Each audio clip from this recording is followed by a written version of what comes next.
6월 4일 예배를 하나님 앞에 드리겠습니다.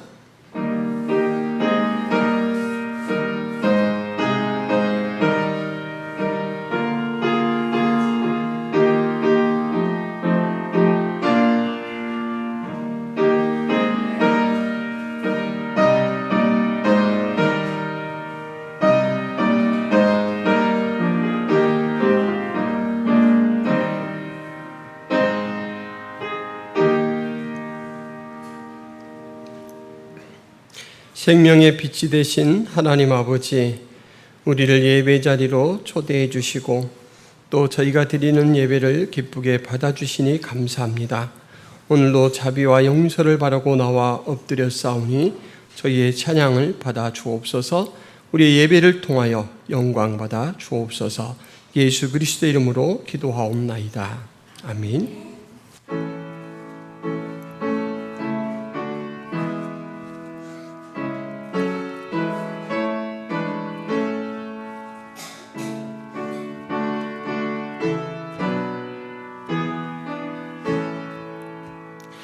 큰 영화로신 주 이곳에 오셔서 이 모인 자들로 주 백성 삼으사 그 중에 항상 계시고 그 중에 항상 계시고 큰 영광 나타내소서. 이 백성 기도와 또 예물 드림이 양내와 같으니 곧 받으옵소서. 주 예수 크신 복음을 주 예수 크신 복음을 만 백성 듣게 하소서. 또 우리 자손들 다 주를 기리고 저 성전 돌같이 기나게 하소서. 주 구원하신 능력을 주 구원하신 능력을 늘 끝날까지 주소서. 주 믿는 만민이 참 진리 지키며 옛 성도들같이 주 찬송하다가 저 천국 보좌 앞에서 저 천국 보좌 앞에서 늘 찬송하게 하소서.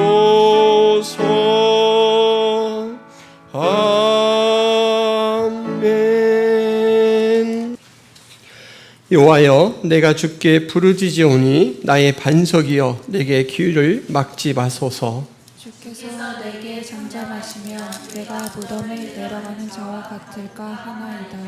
내가 주의 지성소를 향하여 나의 손을 들고 주께 부르짖을 때에 나의 간구하는 소리를 들으소서. 악인과 악을 행하는 자들과 함께 나를 끌어내지 마옵소서. 그들은 그 이웃에게 파평을 말하나 그들의 마음에는 악독이 있나이다.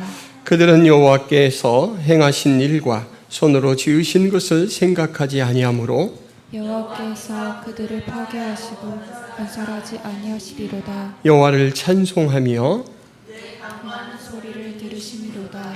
여호와는 나의 힘과 나의 방패시니 내 마음이 그를 의지하여 도움을 얻었도다.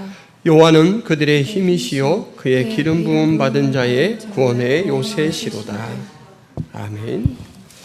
전능하사 천지를 만드신 하나님 아버지를 내가 믿사오며 그 외아들 우리 주 예수 그리스도를 믿사오니 이는 성령으로 잉태하사 동정녀 마리아에게 나시고 본디오 빌라도에게 고난을 받으사 십자가에 못 박혀 죽으시고 장사한 지 사흘 만에 죽은 자 가운데서 다시 살아나시며 하늘에 오르사 전능하신 하나님 우편에 앉아 계시다가 저리로서 산 자와 죽은 자를 심판하러 오시리라. 성령을 믿사오며 거룩한 공회와 성도가 서로 교통하는 곳과 죄를 사하여 주시는 곳과 몸이 다시 사는 곳과 영원히 사는 것을 믿사옵나이다. 아멘.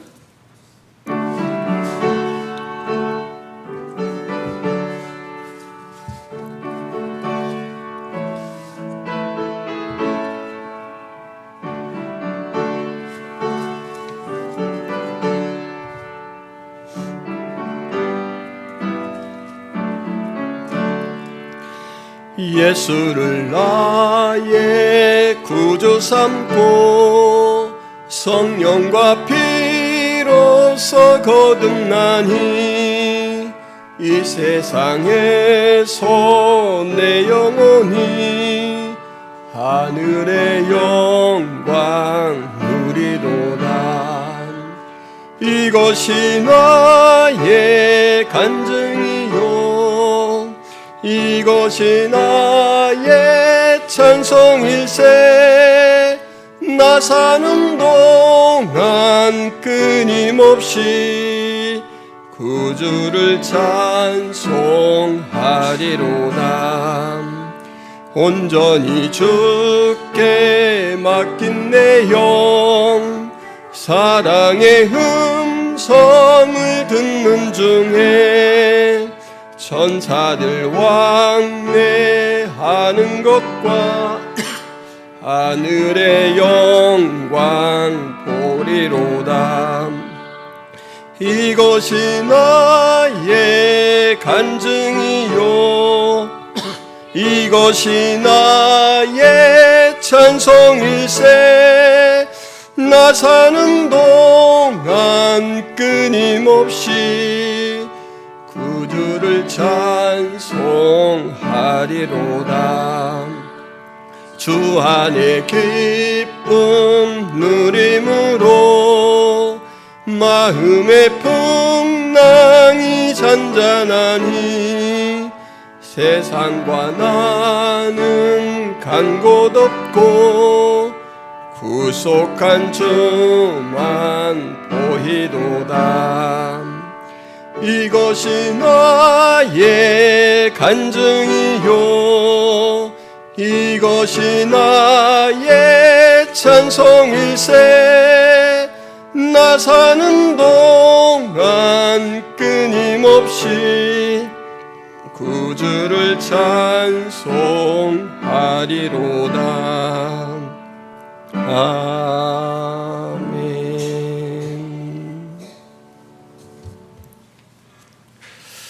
전능하신 하나님 아버지, 이 시간 하나님 앞에 부복한 주의 백성들이 마음과 뜻을 다하여 살아계신 하나님 앞에 예배를 드립니다.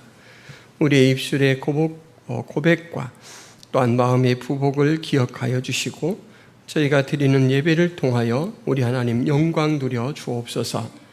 이 시간 기도하옵기는 우리의 연약함으로 지은 모든 죄들을 하나님께서 깨끗하게 용서하여 주옵소서. 항상 우리가 깨어서 하나님의 말씀에 비추어 우리에게 있는 흠결을 우리 하나님 앞에 고하게 하시고 날마다 새롭게 주시는 주의 은혜를 덧입을 수 있도록 도와주옵소서. 하나님 예배에 집중하게 하여 주옵소서. 살아계신 하나님의 말씀이 우리의 신앙 인격으로 온전히 닿게 하여 주옵시고 성령의 교통하심으로 예배에 드리는 모든 자들의 심령에 부흥이 있게 하여 주옵소서. 하나님 김포 성화교회에 적을 두고 함께 예배하며 또 교제를 나누는 모든 성도들이 예수 그리스도 안에서 하나됨을 느끼고 누리게 하시고 또한 실천하며 살게 하여 주옵소서. 서로의 기도의 동역자로서 삶을 나누는 삶의 공동체로서 살게 하시고 하나님의 은혜 가운데 삶으로 화목이 넘치게 하여 주옵소서. 우리의 모든 형편을 돌아보게 하시고 가진 은사로 또 주님께서 부탁하신 말씀을 따라서 서로를 돌아보는 삶을 살게 하여 주옵소서. 하나님, 7월 2일 또 이렇게 초청주의를 정해놓고 전도 대상자들을 위하여 기도하며 접촉하고 권면하는 중에 있습니다. 생명의 복음으로 저희들에게 우리 하나님의 그 음성을 소개할 때 저들의 심령이 듣게 하시고 마음의 변화가 있도록 도와주옵소서. 그래서 7월 2일 많은 사람들이 교회에 출석하여 복음을 듣게 하시고 복음 안에서 주님께서 부르시는 그 사랑의 마음을 하나님 느낄 수 있도록 도와주옵소서. 하나님, 이제 오늘부터 오후 예배를 소그룹 모임으로 전환하려고 합니다. 서로의 삶을 깊이 나눠가며 함께 성화되어가는 그런 공동체가 될 수 있도록 도와주옵소서. 또 오늘부터 성경 통독을 위한 성경 문제풀이를 시작합니다. 우리 김포성화교회 성도님들 성경 읽기에 마음을 쏟도록 도와주옵시고 성경을 통하여 만나는 하나님의 역사와 하나님의 존재와 하나님의 성품을 통하여 믿음이 더욱더 하나님 아버지 진보될 수 있도록 도와주옵소서. 계속해서 시행해 가는 노방전도를 통하여 하나님 교회가 맡겨주신 그 사명을 감당해 나갈 때 하나님께서 친히 주관자가 되셔서 전도자와 또한 전도 대상자를 만나 주옵시고 그 안에 놀라운 변화의 역사가 있도록 주께서 입술을 사용하여 주옵시고 길을 열어 주옵소서. 천사도인 요양원 사역을 통하여 끝까지 하나님의 백성들이 그 인생의 황혼길을 갈 때에도 우리 하나님이 통행하시고 저들의 목자가 되신다라는 것을 하나님 믿고 의존할 수 있도록 도와주옵소서. 이 시간 선교사님들을 위하여 기도합니다. 오직 하나님의 은혜로 하나님이 보내신 나라에서 주님을 자랑하고 주님께 이끄는 생명의 복음을 나눌 때 그 사역 안에 열매가 맺혀질 수 있도록 도와주옵소서. 모든 위기와 위험에 동행하시고 피할 길을 열어 주옵소서. 선교사님들을 위한 후원과 중보가 끊이지 않도록 도와주옵소서. 김포성화교에서 섬기는 김경민 목향이, 김대한, 김대광, 이길 한마음, 이예림, 이호섭, 이지섭 가정에 우리 하나님께서 친히 강림하여 주셔서 하나님 모든 선교사님들 가족 건강하게 하여 주옵시고 고생과 불편함 가운데서도 복음을 심는 보람이 있을 수 있도록 도와주옵소서. 하나님, 우리나라를 주님께서 붙들어 주옵소서. 참으로 세속의 문화가 빠르게 잠식해 들어가는 이 나라를 돌봐주셔서 마약이 근절되게 하시고 거룩하고 경건한 문화가 회복될 수 있도록 도와주옵소서. 하나님, 국제정세를 주님께서 또한 인도해 주시기를 원합니다. 우크라이나와 러시아의 전쟁이 속히 종식되게 하시고 불안한 금융을 안정시켜 주옵소서. 또한 하나님, 궁지에 몰린 북한이 계속해서 무력 시위를 하고 있는데 우리 하나님께서 저들을 붙드시고 잠잠케 하여 주시고 그곳에서도 믿음의 자유가 온전히 교통될 수 있도록 주님께서 역사하여 주옵소서. 오늘 우리의 예배를 기쁘게 받아주실 줄 믿사옵고 예수 그리스도의 이름으로 기도하옵나이다. 아멘.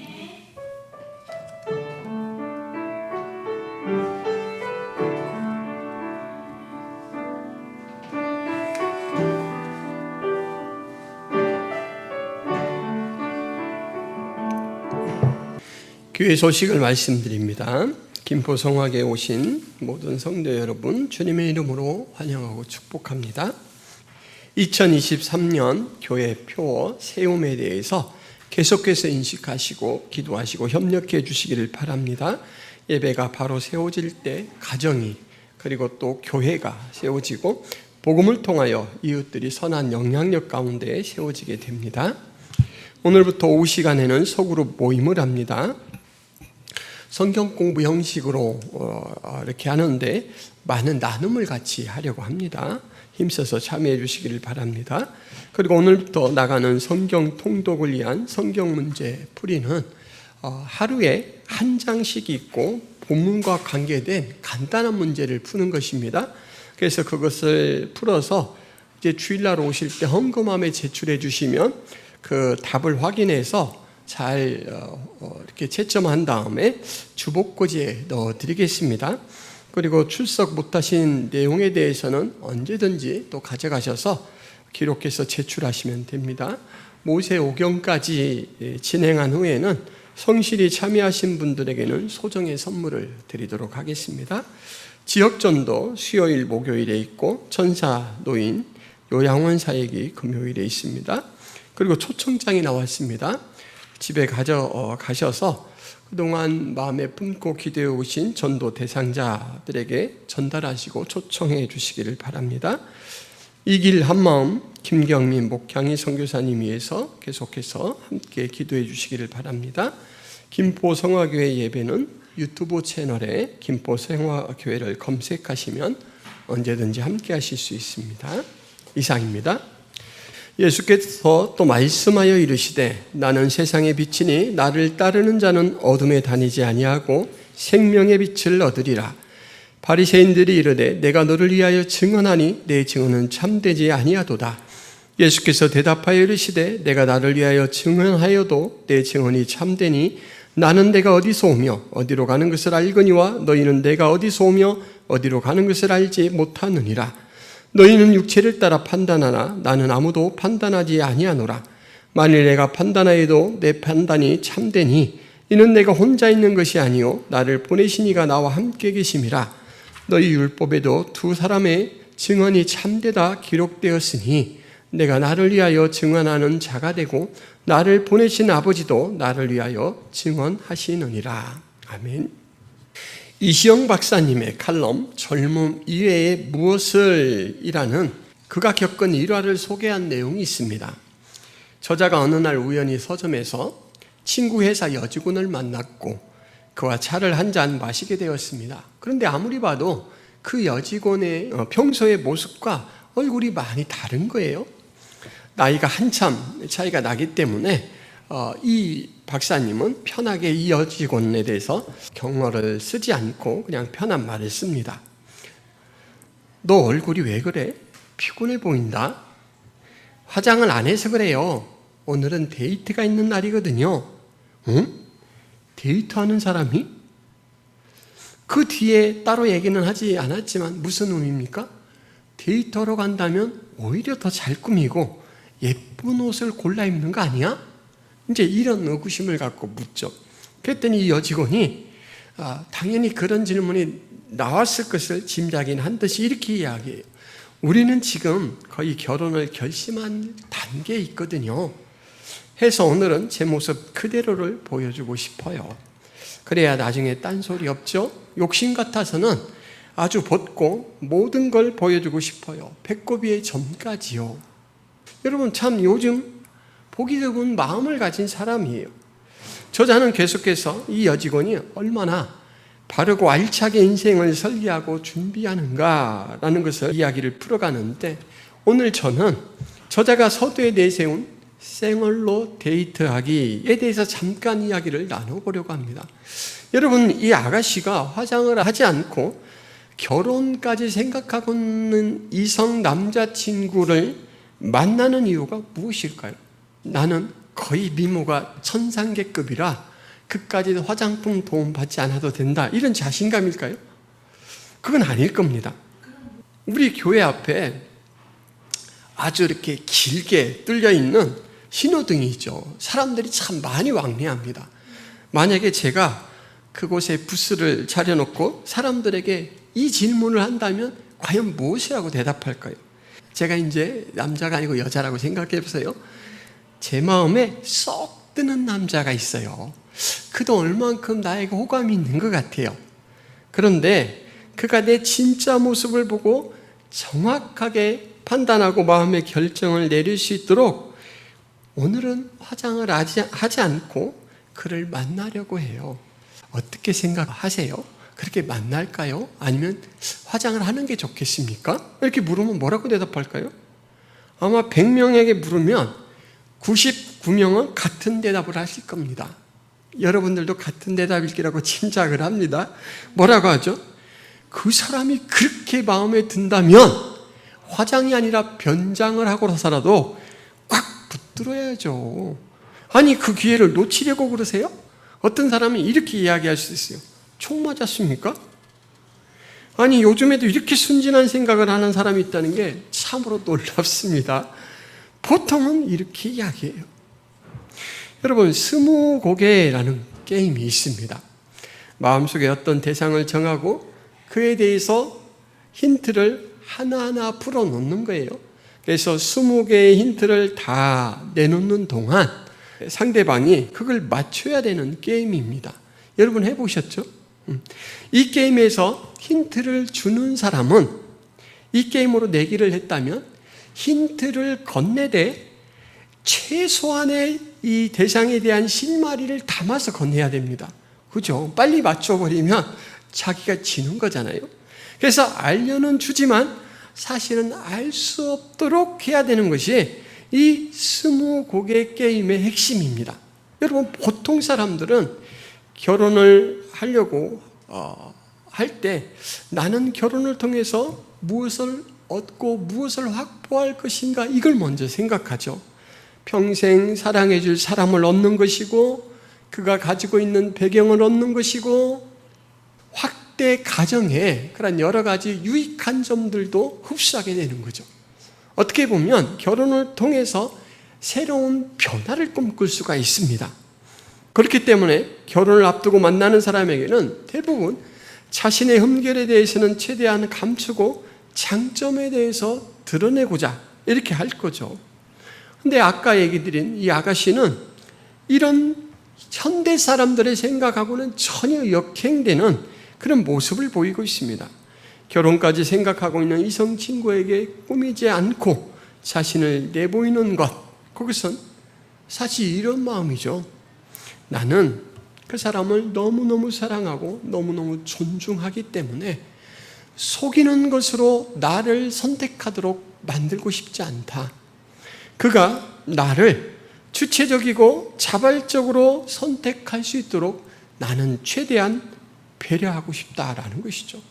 나도 그를 원해요. 그 열망이 뜨겁습니다. 그런데 그 열망을 잠시 내려놓고 친절 안에 그가 인격적으로 옳은 판단을 내릴 수 있도록 사실 정보를 제공하자라는 것이 바로 그렇게 생얼로 데이트를 나가는 사람의 결정이죠. 그렇기 때문에 이 사람의 행동은 절대로 모험이 아닙니다. 이렇게 나가더라도 선택해 주겠지 하는 모험이 아니고 이것은 최대한의 존중의 행동이죠.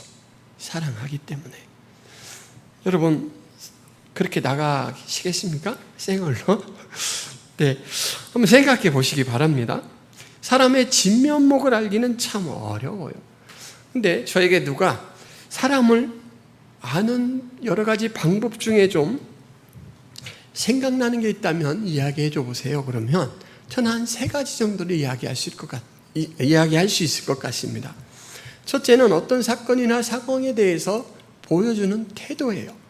사람이 어떤 위기에 직면하게 되면 자기도 모르게 무의식 속에 있던 이 자기 악까지 드러냅니다. 그래서 평소에는 쓰지 않았던 행동, 말들이 나오기도 하죠. 그래서 어떤 사건 속에서 과연 어떻게 행동하는가, 이것을 간파한 어떤 회사에서는 이런 면접을 봤다라고 해요. 신입생 면접 시간과 날짜를 공지했고, 이제 면접을 보기 위해서 잘 예쁘게 차려입고 마음의 준비를 한 사람들이 긴장감을 가지고 다 모여드는 거예요. 면접장 앞에 사람들이 계속 늘어나고 면접 시간은 점점 다가옵니다. 사람들의 얼굴은 더욱더 긴장돼 가고 있죠. 그런데 면접 시간이 딱 됐는데도 아무도 회사에서는 자기들에게 오는 사람이 없어요. 면접장이라고 쓰여져 있는 곳의 문은 굳게 닫혀 있어요. 사람들이 동요하기 시작합니다. 우리가 지금 면접 날짜와 시간을 잘못 알고 왔는가? 그러면서 막 서로에게 확인을 해요. 어떤 사람은 이 당황한 마음에 친한 사람에게 전화를 걸어서 세상에 이런 일이 있는데 지금 어떻게 해야 될지 모르겠다. 의논도 하고 조언도 구하기도 합니다. 회사에 대해서 알아보려고 막 관계자를 찾아보려고도 해요. 30분 정도가 지났는데 갑자기 면접장의 문이 쫙 열리더니 몇 명의 면접관으로 보이는 사람들이 우르르 나오는 거예요. 그리고 가볍게 목례만 하고 사라집니다. 이제 그들 중에 마지막에 남은 한 사람이 있었는데 이분이 그러는 거예요.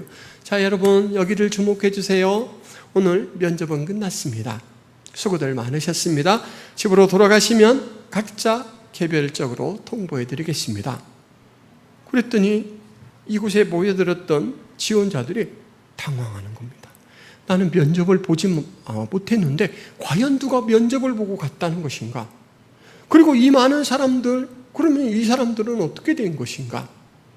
근데 그 중에 이제 용기 있는 사람이 저희 중에 면접을 본 사람이 아무도 없는데요?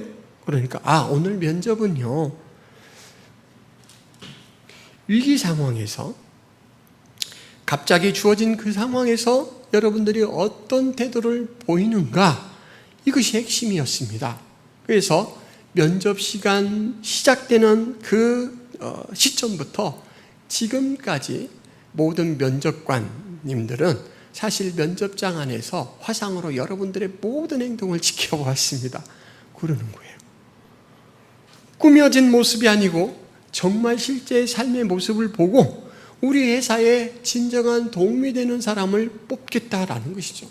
근데 여러분, 이 면접은 사실 너무 일방적이에요. 그렇잖아요? 회사 입장에서 당신의 모습까지 우리가 잘 채점을 하고 평가를 해서 당신이 우리 회사에 필요한 사람인지 아닌지를 선택하겠다라는 거예요. 지원자의 마음의 결심이나 내가 비록 능력은 부족하지만 이렇게 마음은 준비되어 있습니다, 이런 호소를 전혀 듣지 않아요. 일방적이에요. 이렇게 어떤 사건을 통해서 행동하는 모습, 태도를 보고 어떤 사람이다 라는 것을 알 수가 있죠. 두 번째, 사람을 그가 누구인지 아는 방법은 무엇이냐면 그를 잘 아는 사람의 증언을 듣는 것이죠. 그래서 보통 어디를 지원하게 되거나 그러면 꼭 추천서를 받아오라고 합니다. 그를 지켜본 사람들, 이제 객관적인 판단 능력이 있는 사람들, 과연 그를 어떻게 생각하고 있는가라는 것을 평가받는 사람은 알지 못하도록 평가를 해서 이제 붙여오도록 그렇게 하죠. 그리고 가장 확실하면서도 가장 직접적인 방법이 있는데 거기서 무엇이냐면 자기 진술을 하게 하는 것입니다. 그래서 학교에 입학할 때도 직장에 갈 때도 자술서를 써내라고 하죠. 나는 나의 인생을 어떻게 평가하는가? 내 가치관은 무엇인가? 라는 것들을 드러내 놓는 것이죠. 여러분, 예수님은 처음부터 끝까지 우리에게 자신을 알려오셨습니다. 그런데 예수님은 이 세 가지 방법 모두를 통해서 우리에게 알려오셨어요. 예수님은 성경에 소개하고 있는 여러 가지 실질적인 사건들을 통하여 그가 누구인가를 알려오셨습니다. 그리고 예수님은 수많은 선지자들의 입술, 그리고 구약의 여러 제도들, 신약에서는 세례 요한과 같은 사람들을 통하여 그들의 증언을 통하여 자신을 우리에게 알려오셨습니다. 오늘 본문에서는 예수님께서 자기 진술, 자기 계시를 통해서 자신을 우리에게 알려오십니다. 12절 말씀 같이 한번 읽어볼까요? 나는 세상의 빛이니 나를 따르는 자는 어둠에 다니지 아니하고 생명의 빛을 얻으리라. 여기서 나는 뭐뭐이다 라는 이 문장 형태는 가장 단순하면서 가장 명료한 자기소개 방식이죠. 나는 누구다. 수식어도 필요 없고 그냥 직접적입니다. 이 요한복음 8장 12절 말씀은 비유이죠. 비유는 우리가 잘 알고 있는 것에 빗대어서 표현하는 건데, 비유는 하나님 자녀들에게 진리를 전달하는 중요한 수단입니다. 마태복음 13장 말씀에 보면 제자들이 예수께 나와 이르되 어찌하여 그들에게 비유로 말씀하시니까? 예수님이 이렇게 대답하시죠. 천국의 비밀을 아는 것이 너희에게는 허락되었으나 그들에게는 아니 되었나니 무릇 있는 자는 받아 넉넉하게 되되 없는 자는 그 있는 것도 빼앗기리라. 천국의 비밀이 허락된 너희들에게는 이게 진리의 말씀으로 들려질 것이고 훨씬 더 이해를 돕는 말들로 전달될 것이다 라는 것이죠. 예수님이 이 자기 비유를 통해서 자기 진술, 자기 계시를 하실 때의 시점은 초막절이 끝날 그 시기입니다. 이제 이 말씀을 하시고 예수님은 십자가의 죽음을 향해 나아가시죠. 그래서 7일간 지키는 유월절 앞에 있는 초막절 기간인데, 이 초막절은 애굽에서 구원받은 것을 기념하여서 광야에 지내왔던 그 인생을 경험하는 그런 절기입니다. 밖에 초막을 짓고 그곳에서 음식도 먹고 잠을 자면서 하나님이 이렇게 은혜를 베풀었지라고 광야의 조상들이 했던 것처럼 그 틈틈이로 보이는 하늘에 떠 있는 별들을 보고 이렇게 하면서 하나님과 소통하는 시간이죠. 이스라엘에는 이 초막절에 두 가지 의식을 합니다. 하나는 물을 길어다가 성전에 있는 그릇에 붓는 의식이에요. 새벽에 제사장이 황금 주전자를 가지고 나가서 실로암 목가에서 물을 담습니다. 그리고 이제 걸어서 성전까지 와서 성전에 있는 그릇에 이렇게 붓는데, 그 제사장 뒤로 백성들이 나뭇가지 같은 것들을 들고 쫓아가면서 시편 113편에서 118편에 있는 지금 우리를 구원하소서라는 내용이 주인 할랄 찬송을 부릅니다. 그러면서 뒤따라가고 제사장은 그 물을 다 붓고 나서 전능하신 분께서 말씀하십니다. 성전의 제단에 물을 부어라, 그리하면 그의 비가 복되리라 라고 해서 백성들이 지금 이 초막절에 붓는 물로 상징되는 이제 앞으로 오실 메시아 예수 그리스도를 통해서 생명이 공급된다라는 것을 드러냅니다. 그렇게 선언이 끝나고 나면 들고 갔던 나뭇가지, 마른 나뭇가지를 바닥에 던져서 부서뜨리면서 이제 그 말씀을 받아들이는 그런 생명이 정말 하나님께서 공급해 주시는, 물이 없으면 생명이 끊어지잖아요. 그것처럼 하나님께서 공급하시는 힘으로 생명이 유지된다라는 것을 다시 한번 확인하고 믿고 약속으로 받는 그런 의식이죠. 또 한 가지는 이 초막절 절기 때는 아주 성전 주변의 모든 곳에 등불을 활짝 켜서 밝힙니다. 마치 세상의 피난처요, 또 안식처가 바로 이곳이다라는 것을 드러내는 것처럼 온 세상의 성전을 돋보이게 드러냅니다. 이제 그 초막절이 끝나서 그 등불들이 하나둘씩 다 꺼져서 다시 지륵 같은 어둠의 때로 돌아가는 이 시기에 예수님이 말씀을 하신 거죠. 불이 다 꺼지고 있어서 다시 캄캄한 세상이 될 때 예수님께서는 그 캄캄한 어둠이 몰려오는 바로 그때에 이 성전을 환하게 비추는 이 빛들, 예표된 이 빛들의 실질이 바로 나다라고 선언하시고 있는 거죠. 12절에 나는 세상의 빛이니 그랬습니다. 나는 세상의 빛이다. 나를 따르는 자는 어둠에 다니지 아니하고 생명의 빛을 얻으리라. 빛 대신 예수님을 소유하게 되는 자, 어떤 유익이 있느냐를 부정적인 부분과 긍정적인 측면으로 나누어서 말씀을 해주시는데, 어둠에 다니지 않는다라는 것, 부정적인 측면을 얘기하는 거죠. 어둠에 다니는 삶에서 탈피된다라는 것, 그리고 이제 생명의 빛을 얻으리라, 참된 생명을 소유하게 되리라, 이렇게 말해요. 먼저 빛과 상반된 이미지로 제시되고 있는 어둠을 좀 살펴보자면, 성경에서 공동체가 어둠을 함께 경험한 사건은 3번 등장합니다. 여러분, 흑암재앙 아시죠? 이스라엘 백성들을 바로에게 내놓아라 할 때 바로가 버티니까 하나님께서 흑암재앙을 내리셨는데 3일 동안 깜깜해지는 것입니다. 출애굽기 10장에 이런 말씀이 있습니다. 여호와께서 모세에게 이르시되 하늘을 향하여 내 손을 내밀어 애굽 땅에 흑암이 있게 하라. 곧 더듬을 만한 흑암이니라. 모세가 하늘을 향하여 손을 내밀매 캄캄한 흑암이 3일 동안 애굽 땅에 있어서. 여러분, 먹을 것이 앞에 있는데 보이지가 않아요. 그래서 냄새를 맡고 더듬더듬, 아 이게 빵이구나, 아 이게 잼이겠구나 하고 막 더듬더듬 찍어서 먹어요. 흑암이 내리면은, 아주 지륵 같은 흑암이 내리면 우리의 일상이 상실됩니다. 일상이 사라져요. 하나님께서는 흑암재앙을 통해서 하나님의 말씀에 순복하지 않는 자, 그의 일상이 파괴될 것이다, 잃어버릴 것이다 라는 것을 보이십니다. 심판의 그러한 이제 예고로서 하나님께서 잠깐 심판을 맛보여 주시는 것이죠. 그리고 바로의 군대가 이스라엘을 보내고 나서 다시 미련을 가지고 추격해 왔을 때 홍해에서 이스라엘과 애굽 군대 사이를 나눴던 것이 짙은 어둠이었습니다. 출애굽기 14장에 애굽 진과 이스라엘 진 사이에 이르러 서니 저쪽에는 구름과 흑암이 있고 이쪽에는 밤이 밝음으로 밤새도록 저쪽이 이쪽에 가까이 못하였더라. 여러분, 대단한 놀라운 사건이죠. 똑같은 밤인데 한쪽은 지륵같이 어두워서 꼼짝을 못하고 일상을 잃어버린 상태로 부동자세인데 한쪽은 밤새도록 홍해를 건너갑니다. 구별. 하나님께서 구별하시는 하나님의 섭리의 어둠입니다. 세 번째로는 예수님이 십자가에 죽으실 때 임한 어둠이 있죠.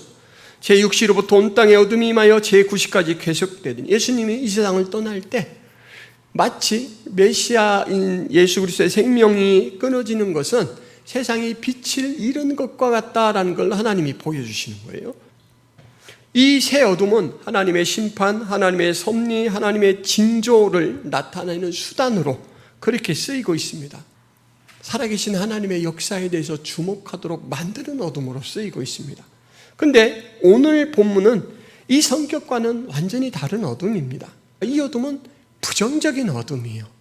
이 어둠은 이런 것입니다. 에베소서 5장 11절에 너희는 열매 없는 어둠의 일에 참여하지 말고 도리어 책망하라. 죄의 일입니다. 죄. 이때 어둠은 죄와 연관됩니다.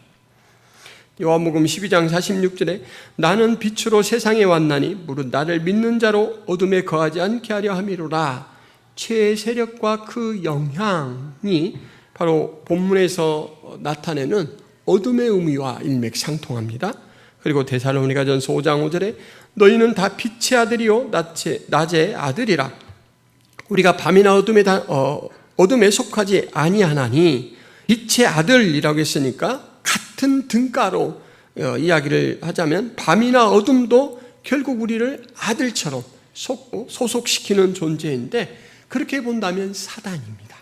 그래서 본문에서 말하는 이 어둠은 진리를 잃어버리게 하는 세상을 지배하는 악의 세력, 세상 속에서 덧없이 죄만 반복하는 인생을 상징합니다. 여러분, 어둠의 가장 큰 특징은 불명확성이고 불분명입니다. 모호해서 마치 미로 속에 살아가는 것 같아요. 어둠에 있는 사람은 자기의 향방을 알지 못해요. 아까 더듬을 만하다라고 했잖아요. 시작과 끝이 어딘가를 몰라서 그냥 그 순간만 살아갈 뿐이에요. 그렇게 살다가 그렇게 끝나도록 만드는 게 어둠의 역사의 가장 큰 특징입니다. 예수님이 내가 세상의 빛이다 라고 했더니 바리새인들이 딴지를 걸어오죠. 당신의 증언은 당신 스스로 한 것이기 때문에 이건 효력이 없지 않은가? 이렇게 물어와요. 구약시대 때는 이 증인이 되게 중요합니다. 유죄 선언을 받기 위해서는 2명의 증인이 나서서 이제 증언을 해야 되는데 이스라엘에서 유죄는 곧 죽음과 같습니다.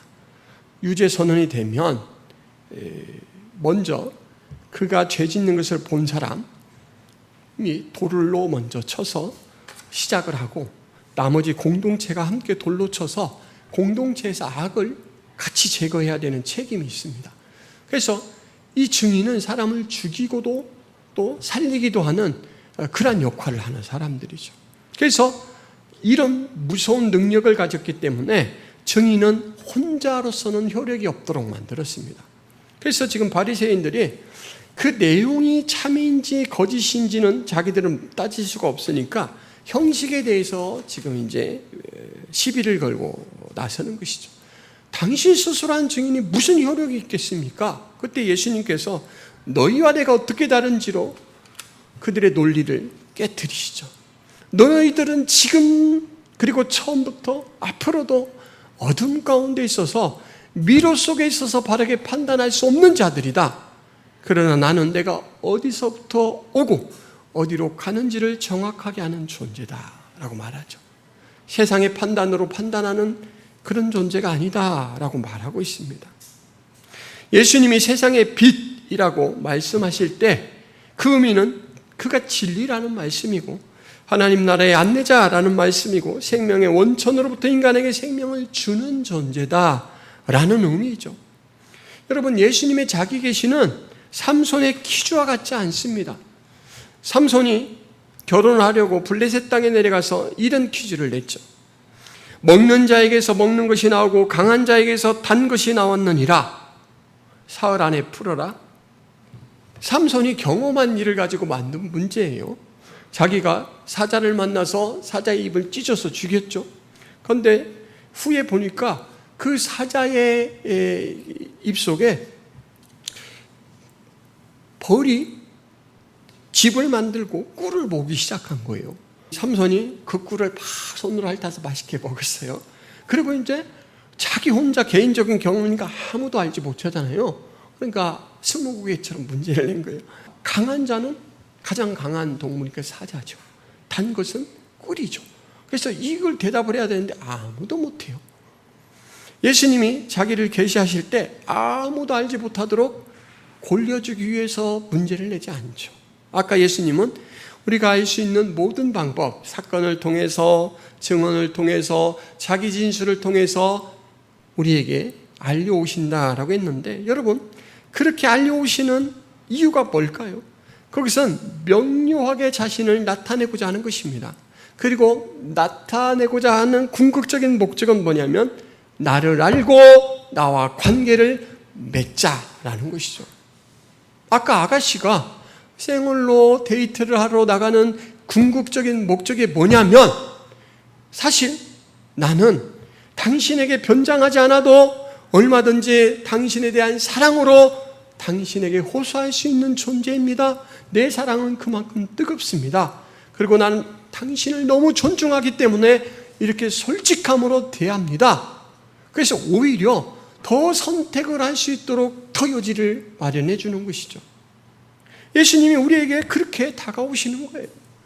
여러분, 예수님이 강요하지 않으십니다. 비유를 쓰셔요. 나는 뭐뭐다. 너희가 주체적으로 자발적으로 나를 알아가고 나와 관계를 맺어가기를 원한다라는 것이죠. 빛은 구약 상징에서 하나님과 연결됩니다. 시편 27편 여호와는 나의 빛이요 나의 구원이시니 내가 누구를 두려워하리요 여호와는 내 생명의 능력이시니 내가 누구를 무서워하리요. 나의 빛, 나의 구원, 빛과 구원을 같은 등가로 놔서 하나님이 바로 구원하시는 빛이다 라고 묘사를 하고 있습니다. 이사야 60장에서는 다시는 낮에 해가 내 빛이 되지 아니하며 달도 내게 빛을 비추지 않을 것이요 오직 여호와가 내게 영원한 빛이 되며 내 하나님이 내 영광이 되리니 다시는 내 해가 지지 아니하며 내 달이 물러가지 아니할 것은 여호와가 내 영원한 빛이 되고 내 슬픔의 날이 끝날 것임이라. 여호와가 우리의 빛이 되셔서 끊임없이 비춰주실 때 우리의 슬픔은 사라지고 우리의 눈물은 마르고 우리는 미혹된 세상에서 미로 속에 헤매는 불확정성, 불확실성의 그러한 상태로 모호하게 사는 존재가 아니라 하나님 나라의 백성으로 뚜렷한 목표를 가지고 살아갈 수 있게 된다라는 것이죠. 여러분, 그러므로 나는 세상의 빛이다 라는 것은 내가 하나님의 초청장을 가지고 초대할 수 있는 존재다. 나는 너희를 이렇게 초대한다 라는 것을 나타내는 것입니다. 초청입니다. 초청. 15절에서는 이런 말씀을 하십니다. 너희는 육체를 따라 판단하나 나는 아무도 판단하지 아니하노라. 이때 문맥의 배경상 바리새인들이 했던 예수님에 대한 판단을 전제를 하고 이야기하죠. 너희는 나를 배격하고 배제하기 위해서 너희들 스스로 가지고 있는 것, 어둠의 것으로 판단하고 있지만 나는 취사 선택을 위해서 판단하지 않는다. 지금은 길을 열어놓은 기회다라는 거예요. 판단하지 않으시는 예수님의 긍휼로 인하여 모든 사람은 그분께 나아갈 수가 있습니다. 그러나 단 한 가지 예수님께 나아가기 위해서는 먼저 우리에게 필요한 것이 있습니다. 그것이 무엇이냐면 우리가 무지하다라는 것을 인정해야 되죠. 너희는 나를 알지 못하고 내 아버지도 알지 못하는도다. 나를 알았더라면 내 아버지도 알았으리라. 하나님은 끊임없이 예수 그리스도의 생명 안에서 우리를 새로운 존재로서 만나고 교통하시기 위해서, 교제하시기 위해서 계속 초청해 오십니다. 성경 말씀은 그래서 연서와 같다라고 했어요. 여러분, 이 어둠으로부터 생명으로 옮겨지게 되는 결정적인 요인은 오늘 본문 12절에 단 한 가지 동사로 이루어지죠. 따름입니다. 따름. 나를 따르는 자는. 이 말은 육체, 정신, 영혼이 온전히 복종하는 것을 말합니다. 군대에서 군사가 지휘관의 말에 복종하는 것, 그리고 노예가 주인의 말에 복종하는 것, 국민이 법 앞에 복종하는 것, 선생님의 가르침에 제자가 따르는 태도를 가지는 것에 이 말을 사용합니다. 따르는 태도를 가졌을 때 예수님의 생명은 내 것이 돼요. 그 전에 우리는 예수님이 바로 진짜 빛이라는 그 인지를, 믿음을 가질 수 있어야 되겠죠. 여러분, 녹조라떼라는 말 들어봤습니까? 지금부터 이제 비가 안 내리고 계속 메마르게 되면 저수지나 연못 같은 곳에 녹조가 끼죠. 이게 심하면 정말 녹차 라떼처럼 녹조 라떼가 됩니다. 이렇게 퍼서 보면 물이 특성이 투명해서 안에가 보이잖아요. 그렇게 해서 보여야 되는데 안 보여요. 그리고 이 녹조는 냄새가 엄청납니다. 옛날에 제 아들이 한번 밖에서 텐트를 치고 자보고 싶다라고 해서 강화도에 있는 저수지가에서 잠을 자게 됐는데 녹조가 너무 심한 거예요. 참고 자려고 하는데 도저히 냄새가 너무 심해서 잘 수가 없어요. 그래서 새벽 2시쯤인가 못 참고 철수를 했습니다. 여러분, 우리 인생에 녹조가 가득 끼어 있으면, 녹조가 끼면 용존산소가 줄어듭니다. 물속에 사는 생물들이 이 산소를 필요로 하는데 녹조가 그 산소를 없애버려요. 그래서 죽은 물이 돼요. 수용할 수 없는 물이 됩니다. 생명을 유지할 수 없는 물이 돼요. 최근에 이것을 해결할 수 있는 새로운 방도가 생겼는데 무엇이냐면, 그곳에 새로 개발된 약품을 쫙 뿌리면 이 녹조들이 마비가 된대요. 그래서 떠있지 못하고 침전된다라고 합니다. 가라앉는데요. 그러면 이제 그렇게 뭉게 이렇게 덩어리 된 것들을 로봇이 계속 돌면서 건져내는 거예요. 그래서 물로부터 이 녹조를 제거하는 것이죠. 여러분, 바리새인들은 마치 그 의식 속에 녹조가 가득 끼어 있는 사람과 같아요. 이미 세상 것으로 인해서, 세상 논리로 인해서, 선입견으로 인해서 가득 차서 예수님의 음성이 진리의 음성으로 들리지가 않습니다. 예수님의 계시로 들리지가 않고 예수님의 초청이 초청으로 들리지가 않죠. 여러분, 그러므로 우리는 이 바리새인들의 태도를 가지고 우리가 어떻게 이 말씀을 적용할 것인지라는 것이 이제 바로 연결이 될 수가 있습니다. 예수님의 초청은 끊임없이 이루어지고 있고 성경 말씀과 성령을 통해서 전달됩니다. 성령이 사용하시는 사람을 통해서 전달되고 성령이 이끄시는 이 설교 선포의 말씀을 통해서 진행됩니다.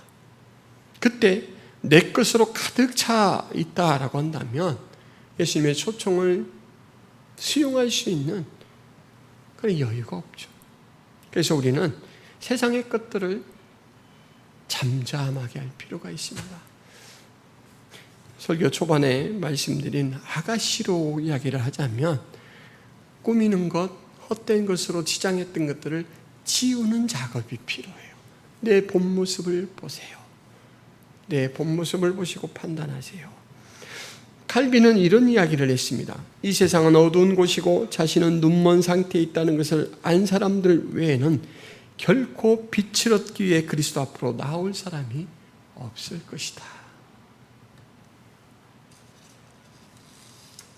여러분, 복음성가 중에는 이런 찬양이 있습니다. 난 알 수 없어도 나는 알아가리라. 세상 능력, 세상 논리로는 생명 대신 예수 그리스도를 알 수가 없죠. 근데 그가 공급하시는 은혜로 우리는 매일매일 알아갈 수가 있습니다. 주여, 저는 무능합니다. 주여, 저는 주가 필요합니다. 인정할 때 사람들의 권위를 빌려 말하는 존재가 아니라 자신의 권위를 가지고 말하는 예수 그리스도께서 우리의 영혼에 말씀해 주십니다. I am who I am. 하나님이 자기 선언했던 그 표현 방식으로 예수님은 자신에 대해서 계시하시죠. 나는 빛이다. 나는 목자다. 나는 너희의 양식이다. 이렇게 말씀하시죠. 여러분, 그 음성을 매일매일 들을 수 있기를 바랍니다. 성경 말씀을 그리고 이 초청을 가장 핵심으로 꿰뚫고 있는 것이 무엇이냐면 성경에서 기록하고 있는 하나님의 약속입니다. 약속은 처음부터 끝까지 계속 제시되면서 예수 그리스도는 누구인가? 하나님 어떤 계획을 가지고 계신가? 하나님이 우리를 어떻게 대하시는가? 라는 것을 모든 상황 속에서 바르게 비춰주는 프리즘으로 작용을 합니다. 여러분, 그 약속을 나침반 삼아서 매일매일 천국을 향해 그 기쁨을, 그 영광을 누리실 수 있기를 바랍니다. 예수 그리스도, 그는 이 세상에서 우리에게서 어둠을 떠나 생명을 얻게 하는 유일한 빛이십니다. 내가 길이요 진리요 생명이다 라고 말씀하신 예수 그리스도, 그분의 음성을 들을 수 있는 귀가 열리기를 바랍니다. 하나님 아버지 권위로 직접 말하는 예수 그리스도, 그 말씀을 듣고 뭇사람들이 그의 교훈에 놀라며 그의 가르치는 것에 권위 있는 자와 같다라고, 서기관과 같지 않다라고 고백하는 것을 봅니다. 우리가 우리 가운데 우리의 영혼에 정신에 가득 끼어 있는 녹저와 같은 것들을 하나님 겸손함으로 예수 그리스도의 이름을 따름으로 하나님 진정시키게 하시고 이제 들려오는 음성을 들을 수 있도록 도와주옵소서. 성령 하나님께서 주의 생명의 말씀으로 저희 영혼에 작용하여 주옵소서. 하나님, 그 약속을 붙들고 불분명한 시대 속에서 미로와 같은 삶을 살아가는 것이 아니라 내가 어디로부터 왔고 어디로 향해 가는가 분명한 목적의식을 가지고 하나님, 그 목적의식 속에 오늘의 삶의 차표를 수정하며 살아갈 수 있는 저희들이 되게 하여 주옵소서. 예수 그리스도의 이름으로 기도하옵나이다. 아멘.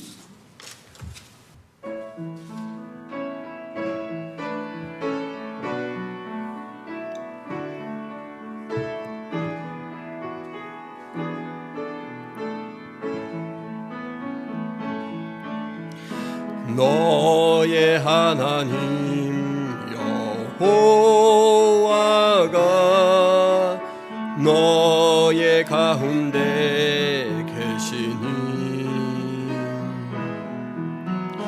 그는 구원을 베푸실 전능자시라.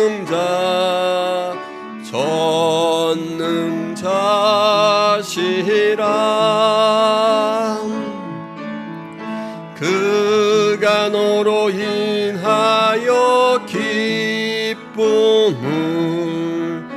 이기지 못하시며 너를 잠잠히 사랑하시며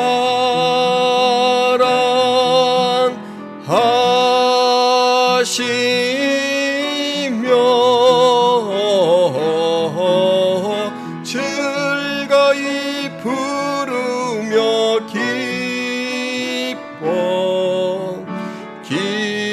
기뻐하시리라.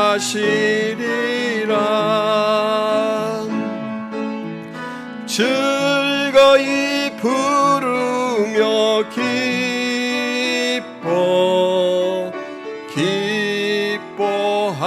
하시리라.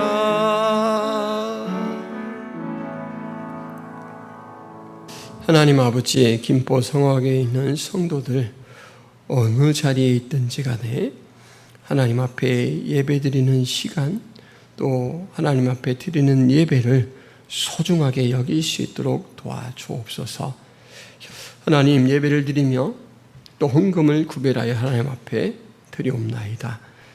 우리의 모든 공급자가 주님이심을 헌금을 드리는 이 고백 속에 담아 우리 하나님 앞에 영광을 돌려오니 기쁘게 받아 주옵소서. 세상의 것에 미련을 두지 않고 오직 하나님을 의존하여 살아간다라는 것은 이 헌금을 드리는 손길로 고백하는 백성들의 마음에 하나님 더 큰 믿음을 허락하여 주옵소서. 하늘의 것을 누리게 하시고 하나님의 것으로 공급받아 살아갈 수 있도록 주께서 붙들어 주옵소서. 헌금이 쓰여지는 곳에 또한 우리 하나님 영광 드러나게 하여 주옵소서.